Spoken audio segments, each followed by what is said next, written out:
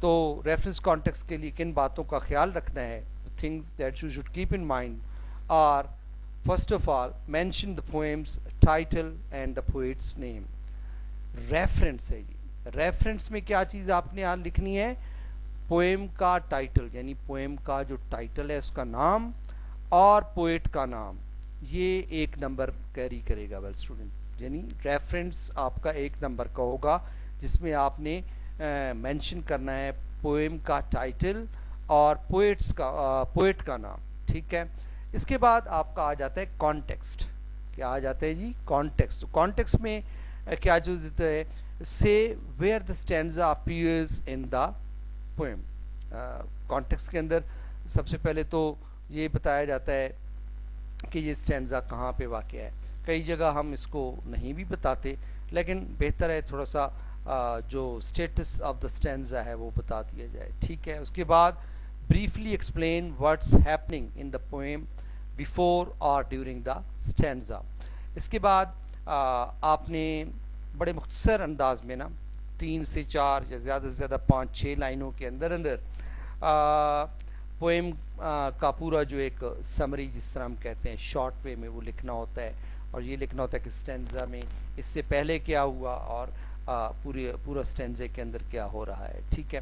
تو موسٹلی آپ کی آسانی کے لیے نا جو آپ کو نوٹس وغیرہ پرووائڈ کیے جائیں گے اس میں ہم ریفرنس بھی ایک ہی ہوتا ہے پوری پوئم کا، چاہے اس کے 5 اسٹینزاز ہیں، 6 ہیں، 10 ہیں، جتنے بھی پوئم کا ریفرنس بھی ایک ہی ہوگا، اور کانٹیکسٹ بھی اسٹوڈنٹس جو ہے نا وہ ایک ہی ہوگا. آپ کو جو دیا جائے گا وہ آپ نے کانٹیکسٹ مطلب پوئم اس ایک پرٹیکولر پوئم جو آپ کو دی جا رہی ہے، مثلاً ایکوین گرین ہے، اس کے اندر سے اسٹینزا 1 آ جائے، اسٹینزا 2 آ جائے یا اسٹینزا 3 آ جائے، اس کا ریفرنس اور کانٹیکسٹ ہر اسٹینزے کے ساتھ آپ نے سیم ہی لکھنا ہے جو آپ کو ہم پرووائڈ کریں گے. ٹھیک ہے.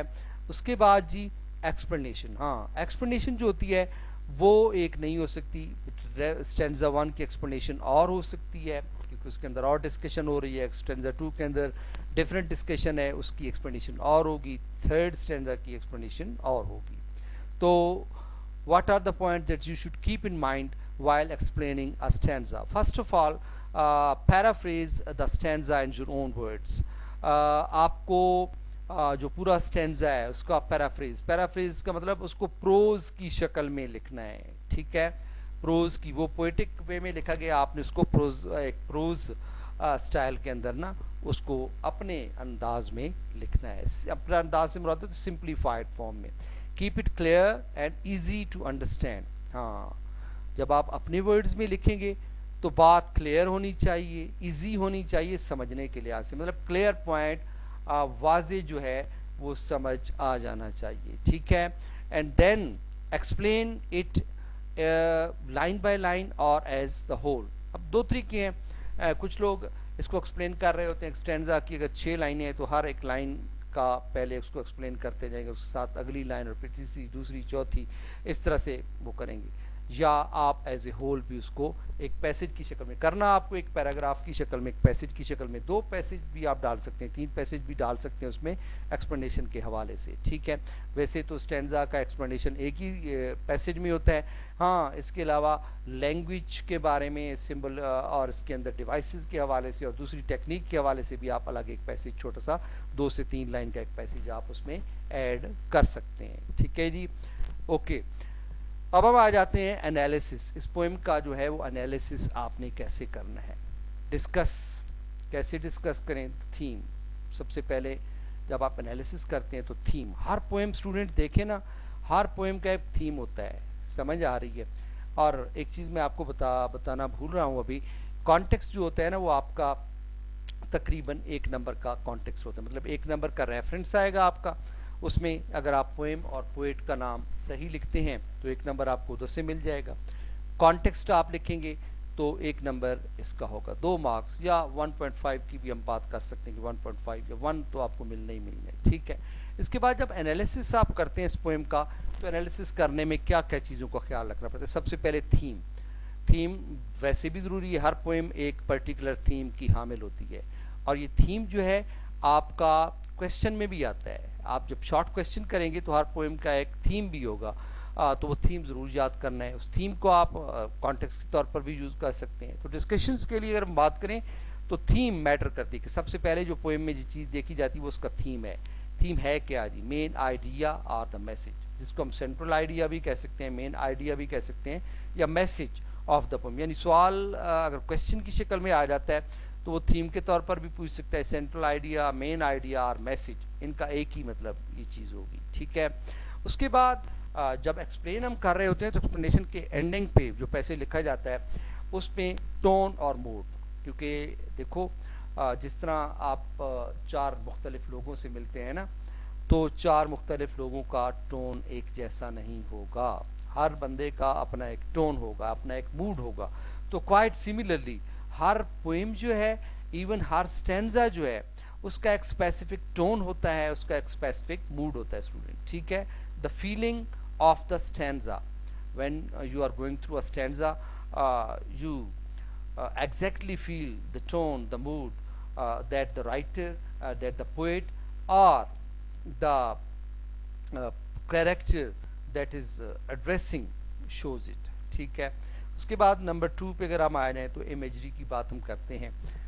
امیجری, کیونکہ امیجری کا سب سے زیادہ جو ہیوج استعمال ہے, بڑا استعمال ہے امیجری کا, وہ پوئٹری کے اندر یہ استعمال ہوتا ہے. امیجری ہے کیا جی؟ مینٹل پکچرز کریٹڈ, یعنی جب آپ کوئی ورڈ پڑھتے ہیں تو وہ ورڈ پڑھنے کے بعد آپ کے ذہن میں ایک تصویر سی, ایک شکل سی بن جاتی ہے, اس کو ہم امیجری کہتے ہیں. تو پوئٹری میں بہت زیادہ اماؤنٹ جو ہے وہ امیجری پہ بیسڈ ہوتا ہے. ٹھیک ہے. اس کے بعد اگلی چیز لٹریری ڈیوائسز ہیں.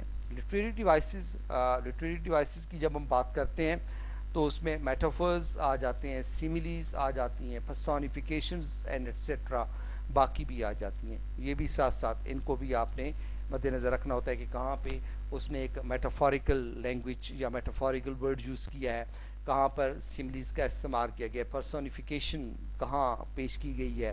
تو ان چیزوں کو بھی انالیسس میں ہم شامل کرتے ہوتے ہیں. ٹھیک ہے.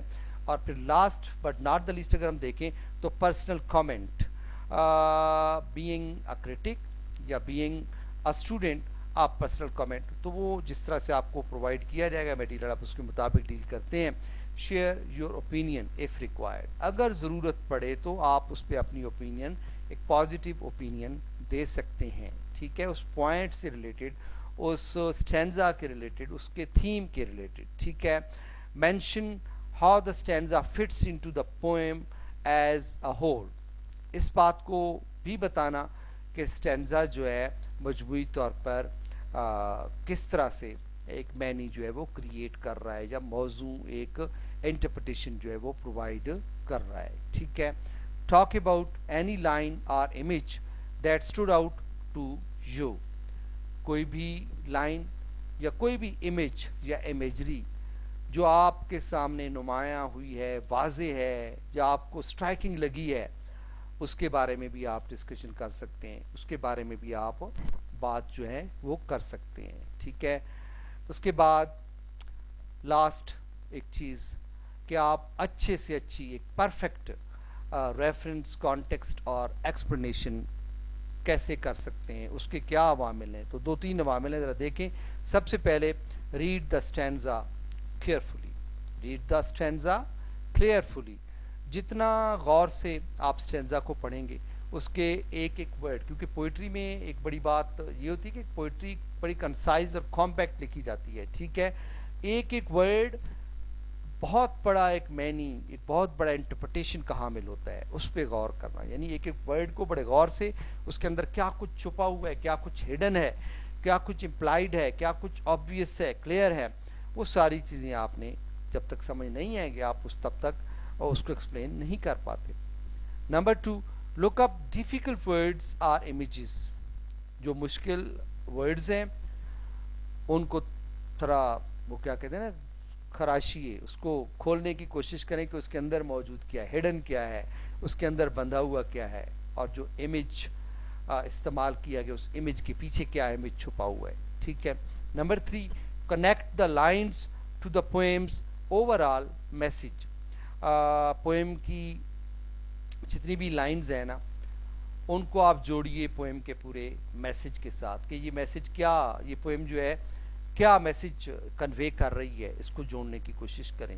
تو practice regularly with different poems. تو جتنا زیادہ کریں گے، جیسے یہ ابھی آپ نے پوئم جو پڑھی ایکوئن گرین، تو اس میں آپ نے دیکھا ہوگا بیسیکلی رائٹر نے، پوئٹ نے سائیکل آف لائف کی بات کی ہے. سائیکل آف لائف کیا ہے کہ انسان پیدا ہوتا ہے، بچپنے سے گزرتا گزرتا میچور ہوتا ہے، اور میچور ہوتے ہوتے بڑھاپے کی دہلیز پہ پہنچ جاتا ہے، اور پھر ایک خوشگوار موڈ پہ، جس طرح ہم کہتے ہیں، اس کی زندگی کا اختتام ہوتا ہے.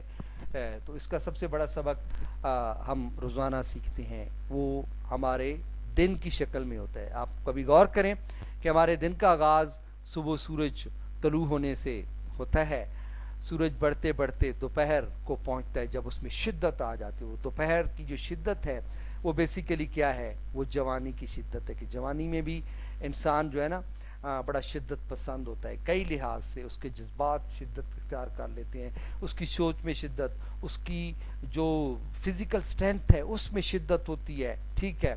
اور پھر جب سورج ڈھلنا شروع ہو جاتا ہے دوپہر کے بعد، تو گرمی کی شدت کم ہونا شروع ہو جاتی ہے، گرمی ماند پڑنا شروع ہو جاتی ہے، ہیٹ کم ہونا شروع ہو جاتی ہے. تو کوائٹ ایگزیکٹلی جب جوانی ڈھلتی ہے، بڑھاپے کی طرف جاتی ہے، تو پھر آپ کا فزیکل اسٹرینتھ بھی کم ہونا شروع ہو جاتا ہے، آپ کی میموری بھی شارٹ ہونا شروع ہو جاتی ہے، آپ کی آئی سائٹ، آپ کی ہیئرنگ کیپیسٹی، یہ سب کچھ شارٹ ہونا جو ہے نا وہ شروع ہو جاتا ہے. تو کوائٹ ایگزیکٹلی یہ ہے اوور آل میسج کو سمجھنا. ٹھیک ہے. Well I hope so you must have enjoyed today's lecture. It's me, Professor Ghulam Qasim, saying goodbye to all of you. Allah Hafiz.